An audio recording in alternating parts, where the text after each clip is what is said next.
El día de hoy vamos a ver los principales cambios en las definiciones que teníamos anteriormente en la resolución ministerial 239 y los vamos a comparar con esta última resolución ministerial 448 del año 2020 dictada por el MINSA que se viene aplicando para diferenciar una resolución con otra. En este caso la resolución 239 que está ubicada aquí vamos a tachar los puntos que no se están utilizando o que han sido retirados. Y para diferenciar en este caso los cambios en la resolución ministerial 448, estamos cambiándole los colores de la letra por un color azul y una inclinación. Primero hablemos del ámbito de aplicación. En este punto ha variado un poco porque no solo menciona a los servidores y funcionarios del sector público como se ve acá tachado. Ahora en el punto 5.2 menciona a las entidades del sector público. Ahora vamos a pasar a ver lo que son las definiciones operativas. Vamos a empezar con la primera definición. En este caso, aislamiento COVID. ¿Qué nos decía la resolución ministerial 239? La resolución ministerial 239 nos decía que aislamiento COVID es el procedimiento por el cual una persona, caso sospechoso reactivo en la prueba rápida o positivo de la PCR para COVID-19, se le restringe el desplazamiento en su vivienda o en hospitalización por un periodo indefinido hasta recibir la alta clínica. Eso es lo que nos decía la 239. Ahora, con la resolución ministerial 448, se amplía un poco más este concepto. Es más específico, un poco más detallado. ¿Qué es lo que nos dice el aislamiento COVID-19? Según la resolución ministerial 448. Es la intervención de la salud pública por el cual una persona con sintomatología confirmada o no a la COVID-19 se le restringe el desplazamiento y se le separa de las personas sanas para evitar la diseminación de la infección por 14 días desde el inicio de los síntomas, suspendiendo todas las actividades que se realizan fuera del domicilio, incluyendo aquellas consideradas como servicios esenciales. Adicionalmente, se recomienda la restricción del contacto con otros cohabitantes del hogar por 14 días desde el inicio de los síntomas o confirmación del diagnóstico de la COVID-19. En el caso de las personas que presentan complicaciones y son internadas en un hospital para su tratamiento, se mantienen en un área separada de otros pacientes por un lapso de 14 días, contados a partir de la fecha de inicio de síntomas. Como verán acá, la diferencia es considerable. Acá te está detallando incluso los días, te dice los días en que la persona tiene que estar separada, ¿no? Incluso que no tiene que tener contacto con otros cohabitantes. Ya esta resolución ministerial está detallando algunos conceptos o definiciones que quizás no se estaban interpretando de una manera adecuada o que no eran de fácil aplicación. Había muchas dudas. Vamos a continuar con la siguiente definición. Alta epidemiológica. ¿Qué nos decía la 239? Bueno, acá también ha habido cambios.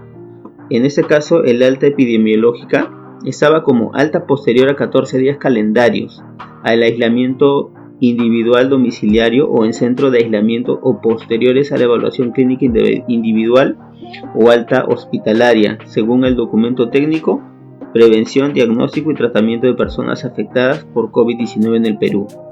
Esto es lo que nos mencionaba la 239. Ahora, ¿qué nos dice la resolución ministerial 448 referente a la alta epidemiológica? Transcurridos 14 días, luego del inicio de síntomas, el caso estará en condiciones de alta desde el punto de vista epidemiológico, siempre y cuando clínicamente se haya recuperado, según el documento técnico Prevención, diagnóstico y tratamiento de personas afectadas por la COVID-19 en el Perú. En la anterior resolución te hablaba de 14 días calendarios, acá te habla de 14 días transcurridos a partir del inicio de síntomas. Esta es la diferencia principal entre estas dos definiciones. Vamos a pasar a la siguiente. En este caso, en la anterior resolución 239 no te hablaba acerca de barrera física para el trabajo, caso sospechoso y caso confirmado. No existía esa definición. Ahora en la resolución 448 se está mencionando. Acá te habla acerca de la barrera física para el trabajo. Son elementos que disminuyen el riesgo de contacto directo entre dos o más personas y que constituyen con el objetivo de reducir el riesgo de transmisión. Eso es lo que estamos viendo. Hay veces ahora actualmente ya estás viendo las barreras que se están dando en los mostradores de atención al público, ¿no? Donde limitan el contacto entre las personas. Caso sospechoso. De acuerdo con la alerta epidemiológica emitida por el CDC del Ministerio de Salud vigente. ¿Qué es el CDC? Lo que te vas a preguntar. Bueno, es el Centro Nacional de Epidemiología, Prevención y Control de Enfermedades. Ahora, ¿qué nos dice acerca del caso confirmado? Caso sospechoso con una prueba de laboratorio positiva o reactiva para la COVID-19, sea una prueba de reacción de cadena de la polimerasa transcriptasa reversa en muestras respiratorias RT, PCR y o una prueba rápida de detección de IgM, IgG, entendiendo que aquellos reactivos a la prueba han sido expuestos al virus, pudiendo estar cursando con la infección. Referente a la definición del centro de trabajo, no ha habido variaciones, entonces vamos a pasar a la siguiente para poder explicarla, donde nos habla acerca del Centro Nacional de Salud Ocupacional, Protección del Ambiente para la Salud, que es el CENSOPAS. Esto ya estaba definido en la 239, pero acá en la 448 han adicionado algunos términos. A ver, ¿qué es lo que nos decía anteriormente? Unidad orgánica del Instituto Nacional de Salud, que cumple con el rol técnico en materias de salud ocupacional. Acá en la 448 ya está extendiendo un poco más la definición. A ver, ¿qué es lo que nos dice? Unidad orgánica del Instituto Nacional de Salud, encargado de desarrollar y difundir la investigación y la tecnología, proponer políticas y normas y prestar servicios altamente especializados en el campo de la salud ocupacional y protección del ambiente centrado en la salud de las personas. Según Resolución Ministerial 377 del año 2020, se encarga de la administración del registro del Plan para la Vigilancia, Prevención y Control del COVID en el trabajo, en adelante el plan en el Sistema Integrado para COVID-19, SISCOVID, del Ministerio de Salud, así como su fiscalización posterior. Acá ya le está asignando ciertas funciones al CENSOPAS, donde ya habla acerca de la fiscalización. Ahora vamos a hablar de la siguiente definición. En este caso, Centro Nacional de Epidemiología, Prevención y Control de Enfermedades no ha cambiado su definición, así que vamos a pasar a la siguiente. Acá, este punto es importante también porque habla acerca del contacto cercano directo. Anteriormente no se tenía esa definición. Algunos decían cuándo es directo, cuándo no es contacto directo, y habían muchas definiciones que por ahí se estaban dando en las empresas y no había un estándar. Acá ya lo están definiendo. ¿Y qué es lo que nos dice? Se considera contacto cercano de un caso COVID-19 aquellas personas que comparte o ha compartido el mismo ambiente de un caso confirmado de COVID en una distancia menor a 1 metro. Esto incluye el lugar de trabajo, aula, hogar, asilo, centros penitenciarios y otros. Y que también haya sido por al menos 60 minutos sin ninguna medida de protección. Tuvo contacto directo con secreciones infecciosas de un caso confirmado del COVID-19, el personal de salud que no ha usado equipo de protección personal o no ha aplicado el protocolo para colocarse, quitarse y o desechar el EPP durante la evaluación de un caso confirmado por COVID-19. Esta definición no estaba incluida en la 239, ahora en la 448 se está mencionando y eso también está ayudando bastante para los casos que se están presentando dentro de las empresas. Vamos a hablar ahora acerca de la otra definición, que es cuarentena COVID-19. ¿Qué es lo que nos decía la 239? En la 239 nos decía que la cuarentena COVID es el procedimiento por el cual un trabajador sin síntomas de COVID-19 se le restringe el desplazamiento por fuera de su vivienda por el periodo que el gobierno establece como medida de prevención de contagio en el ámbito nacional. Es el aislamiento de personas durante el periodo de tiempo que el gobierno establece como medida de prevención de contagio en el ámbito nacional. En este caso, en la RM 448 está modificando esta definición. Nos dice que es el procedimiento por el cual a una persona asintomática se le restringe el desplazamiento fuera de su vivienda o alojamiento por un lapso de 14 días o menos, según sea el caso, y que se aplica cuando existe contacto cercano con un caso confirmado, a partir del último día de exposición con el caso.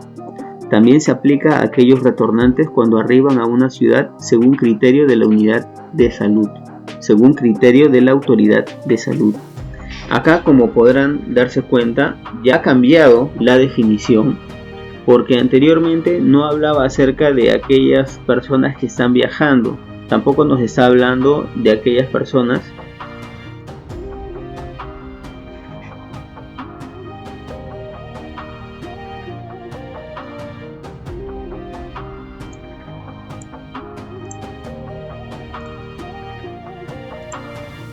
Acá la definición ha cambiado porque ya nos habla de días que se van a utilizar para la cuarentena. Nos habla de 14 días cuando se ha confirmado el contacto con un caso confirmado a partir del último día de exposición con el caso. En el caso de desinfección sigue el mismo concepto, la misma definición. Para el caso de empleador se está eliminando la parte de persona natural y se está incluyendo a toda persona o persona jurídica. En el caso de elemento de protección personal sigue la misma definición. Ahora vamos a hablar acerca de grupos de riesgo. ¿Qué nos dice referente a grupos de riesgo? En la RM 448, conjunto de personas que presentan características individuales asociadas a mayor vulnerabilidad y riesgo de complicaciones por la COVID-19. Para ello, la autoridad sanitaria define los factores de riesgo como criterios sanitarios a ser utilizados por los profesionales de la salud para definir a las personas con mayor posibilidad de enfermedad y tener complicaciones por la COVID-19, los mismos que según las evidencias que se vienen evaluando y actualizando permanentemente se definen como edad mayor de 65, comorbilidades como hipertensión arterial, diabetes, obesidad, enfermedades cardiovasculares, enfermedad pulmonar crónica, cáncer, otros estados, inmunosupresión y otros que establezca la Autoridad Nacional Sanitaria a las luces de las futuras evidencias. Este punto ha tenido varias correcciones, ha habido varias opiniones referente a esto y se ha procedido a hacer los cambios. Esta es la última que estaría quedando para los casos de grupos de riesgo. En el caso de limpieza sigue lo mismo y se está agregando lo que es la lista de chequeo de COVID. En este caso se define como el instrumento que se utilizará para vigilar el riesgo de exposición al SARS-CoV-2 en el lugar de trabajo. Hace mención al anexo 4 que está también adjunto en la resolución ministerial 448. En este caso, este anexo lo puedes ver también en el video que yo he subido en el canal. Dejo el enlace también para que lo puedas revisar y por ahí también descargarlo. Ahora vamos a ver referente a la mascarilla quirúrgica descartable. En este caso, en la RM 239 solamente hablaba de la mascarilla quirúrgica. Ahora está hablando de la mascarilla quirúrgica descartable. Le está agregando esta frase, esta palabra acá al final. Y la define como dispositivo médico desechable que cuenta con una capa filtrante para evitar la diseminación de microorganismos normalmente presentes en la boca, nariz o garganta y evitar así la contaminación y propagación de enfermedades contagiosas. Ya está hablando aquí desechable para aclarar por qué no estaba definido de esa manera en la 239. Referente a la mascarilla comunitaria, nos menciona que es el equipo de barrera generalmente de tela y reutilizable que cubre boca y nariz y cumple con las especificaciones descritas en la resolución ministerial 135 para reducir la transmisión de enfermedades. Acá también está añadiendo ciertas palabras donde nos dice que es de tela y es reutilizable y nos hace mención a la resolución ministerial que manda sus especificaciones, lo que no mencionaba en la 239. En la 239 era muy básica esa definición. Ahora veamos lo que es la definición para el plan para la vigilancia, prevención y control COVID. ¿Qué nos dice la RM 448?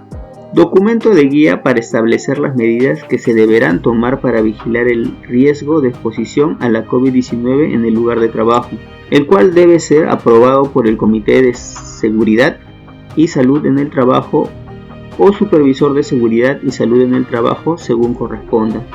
¿Cuándo debe aprobarlo el comité? Cuando la empresa es mayor de 20 trabajadores, ¿sí? Y cuando ya es menos de 20 es el supervisor de seguridad. No estaba mencionado esto en la 239, acá sí ya amplían un poco más al respecto. Y ahora pasaremos a la siguiente definición, que es la prueba rápida del COVID-19. ¿Qué nos dice la 448? Prueba inmunocromatográfica que determina la activación de la respuesta inmune de una persona por medio de la presencia de anticuerpos en forma de inmunoglobulinas, IgM e IgG. Puede identificar una infección actual, reciente o pasada, mas no diferenciarla. Si la prueba es reactiva, significa que la persona tiene o tuvo la enfermedad, por lo que es esencial complementar los resultados con la clínica del paciente. Referente a estas pruebas rápidas, muchas empresas han tenido ese problema. Hay muchos casos donde el personal han tenido síntomas de gripe en cierto momento y lo han tratado como si fuera una gripe. Y luego de 2 semanas o a la semana se han hecho una prueba y les ha salido positivo, pero ya no tienen síntomas. Entonces muy probablemente es que ya haya pasado la etapa de la enfermedad y no haya hecho síntomas severos, pero ya le detectó. Y luego de un mes incluso siguen saliendo positivos. Entonces esta prueba rápida justo acá también aclara un poco referente a estas pruebas. Y hay otros casos incluso también donde hay pacientes que han estado haciendo síntomas de la COVID y se han hecho la prueba y les salía negativo. Es por eso que te dice también, tiene que complementarse los resultados con la clínica del paciente. En algunos otros casos se ha estado haciendo incluso que se les tome unas placas pulmonares para poder diagnosticar si es que se trata o no se trata de COVID. A la prueba en tiempo real no existen modificaciones, sigue lo mismo. Para lo que es el profesional de la salud sí hay unos cambios. Acá te habla acerca de que el profesional de la salud es aquel que cumple la función de gestionar o realizar la vigilancia de la salud de los trabajadores por exposición a la COVID-19 de acuerdo al anexo 1. Ese anexo, como te vuelvo a repetir, puedes verlo en el video que yo he preparado, donde te habla acerca de qué tipo de profesionales de la salud debe haber por tipo de empresa. Para aclarar este punto, anteriormente en la 239 no especificaba muy bien, incluso mencionaba personal de medicina y enfermería. En este caso ya ha cambiado, ya no te dice necesariamente que tiene que ser una persona de medicina y enfermería, médico o una enfermera. Ya te está hablando de los profesionales que pueden ser incluso egresados de instituto, y eso vas a tener que verlo en los anexos, pues, ¿no? Para ver más detalle. Pero ya está flexibilizando un poco este punto también, porque anteriormente muchas empresas consultaban, preguntaban, ¿y yo qué profesional de la salud tengo que hacer? Y estaban con un montón de complicaciones para contratar los servicios médicos. Vamos a ver ahora la definición de protector respiratorio. Acá ha agregado protector respiratorio o respirador descartable, ¿sí? Le está adicionando estas palabras finales. Nos dice que es el EPP destinado fundamentalmente a proteger al trabajador con muy alto riesgo y alto riesgo de exposición al COVID-19.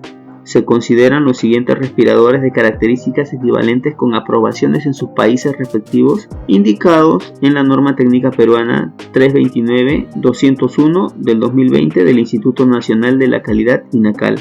Ejemplos: N95 y el FFP2, que es de versión europea. Ahora vamos a ver la definición para puestos de trabajo con riesgo de exposición a SARS-CoV-2 COVID-19. En este caso, en la definición nos dice que son aquellos puestos con diferente nivel de riesgo que dependen del tipo de actividad a realizar. Hasta ahí está igual que la 239, las partes iniciales. Pero de ahí vienen los cambios, donde nos dice: sobre la base de los niveles de riesgo establecidos en el presente lineamiento, cada empresa, con la aprobación de su Comité de Seguridad y Salud en el Trabajo, cuando corresponda, determinará la aplicación concreta del riesgo específico del puesto de trabajo. La determinación de los niveles de riesgo se efectúa por los métodos de identificación del peligro biológico SARS-CoV-2. Se evalúan los riesgos para la salud y vida de las y los trabajadores y se establecen los controles en función de la jerarquía establecida en el artículo 21 de la Ley 29783, Ley de Seguridad y Salud en el Trabajo. Ahora vamos a ver las definiciones de los niveles de riesgo. Acá han existido cambios. Ya nos está hablando que los trabajos con un riesgo de exposición bajo son aquellos que no requieren contacto con personas que se conozca o se sospeche que están infectados con SARS-CoV-2 así como en el que no se tiene contacto cercano y frecuente a menos de 1 metro de distancia con el público general, o en el que se puedan usar o establecer barreras físicas para el desarrollo de la actividad laboral. Nos está haciendo un poco más flexible referente a las distancias. Anteriormente hablaba de 2 metros, como verás aquí. Ahora ya nos está diciendo de 1 metro. Y también nos está diciendo que aquellas actividades donde se puedan establecer barreras físicas para el desarrollo de la actividad laboral también vendría a ser de riesgo bajo. Entonces ya estaría incluyendo o abarcando a más actividades que anteriormente estaban quizás en el riesgo medio. Vamos a ver ahora el riesgo mediano de exposición. Son aquellos que requieren contacto cercano y frecuente a menos de 1 metro de distancia con el público en general, y que por las condiciones en las que se realiza no se pueda usar o establecer barreras físicas para el trabajo. Como verás, también ha cambiado, nos está reduciendo la distancia con el público en general, y también nos está diciendo aquellas actividades donde no se puede establecer barreras físicas, donde necesariamente vas a tener que tener contacto con el cliente. A diferencia de la 239, acá en la 239 nos decía 2 metros y nos daba unos ejemplos, ¿no?, acerca de trabajadores de aeropuertos y todo lo demás. Todo esto ha sido cambiado y ahora se está considerando esta nueva definición. Vamos a ver las actividades de riesgo alto de exposición. Nos dice que es el trabajo con riesgo potencial de exposición a casos sospechosos o confirmados u otro personal que debe ingresar a los ambientes o lugares de atención de pacientes COVID-19, pero que no se encuentran expuestos a aerosoles en el ambiente de trabajo. ¿Sí? Y acá la pregunta principal, ¿no? ¿Qué es aerosoles? ¿Cuáles son los aerosoles que menciona aquí en esta resolución? Hablamos de aerosoles cuando estamos hablando de personal que tiene que entubar, tiene que nebulizar, si es que tiene que hacer alguna reanimación cardiopulmonar, también estamos hablando de genera aerosoles. Si estamos hablando de ventilación o estamos haciendo bolseo, si estamos haciendo un muestreo de esputo, ahí el personal está expuesto. Si estamos hablando, por ejemplo, de una persona que realiza limpieza de los hospitales, tiene que entrar a ambientes donde hay casos sospechosos o confirmados de COVID, pero que no está expuesto a aerosoles. Pero en cambio aquellas personas que sí están expuestas a aerosoles ya estarían en el siguiente nivel de riesgo, que es el riesgo muy alto, y vamos a definirlo ahora. Dice: riesgo muy alto de exposición: trabajos con contacto con casos sospechosos y o confirmados y que está expuesto a aerosoles en el ambiente de trabajo. En este caso te habla ya, entre paréntesis, trabajadores del sector salud. Como ves, ha cambiado también considerablemente esa definición y ya te expliqué más o menos de lo que se trata los trabajos donde generan aerosoles. Ya estaría hablando la norma de trabajadores que están directamente en contacto con personas contagiadas de COVID, ¿no? Trabajadores del sector salud. Vamos a ver la definición: regreso al trabajo post cuarentena. Acá le he agregado estas dos palabras: social obligatorio. ¿Qué es lo que nos dice esta definición? Anteriormente solamente decía regreso al trabajo post cuarentena. Acá ya le he puesto regreso al trabajo post cuarentena social obligatorio. Nos dice que es el proceso de retorno al trabajo posterior al levantamiento del aislamiento social, tras culminar el estado de emergencia nacional dispuesto por el Poder Ejecutivo. Se deberán aplicar antes del inicio de las actividades los lineamientos establecidos en los numerales 7.1 y 7.2 del presente documento. Estos puntos son los que hablan de los lineamientos que se van a ver más adelante en esta resolución ministerial. Ahora vamos a ver la siguiente definición. Acá se ha agregado esta definición: regreso al trabajo post cuarentena por contacto. Nota la diferencia que acá te habla del regreso al trabajo post cuarentena social obligatoria, y acá te dice del regreso al trabajo post cuarentena, pero en este caso es por contacto. Eso no estaba mencionado en la 239 y en esta resolución ministerial se está considerando. Nos menciona que es el proceso de retorno al trabajo luego de permanecer 14 días en su casa confinado. desde el contacto directo con la persona infectada o el inicio de síntomas. Incluye al trabajador que declara que no sufrió la enfermedad, se mantiene clínicamente asintomático. Pasemos a la siguiente definición: reincorporación al trabajo. ¿Qué nos está diciendo en la RM 448? Proceso de retorno a laborar cuando el trabajador que fue diagnosticado o declarado que tuvo la enfermedad por la COVID-19 y está de alta epidemiológica.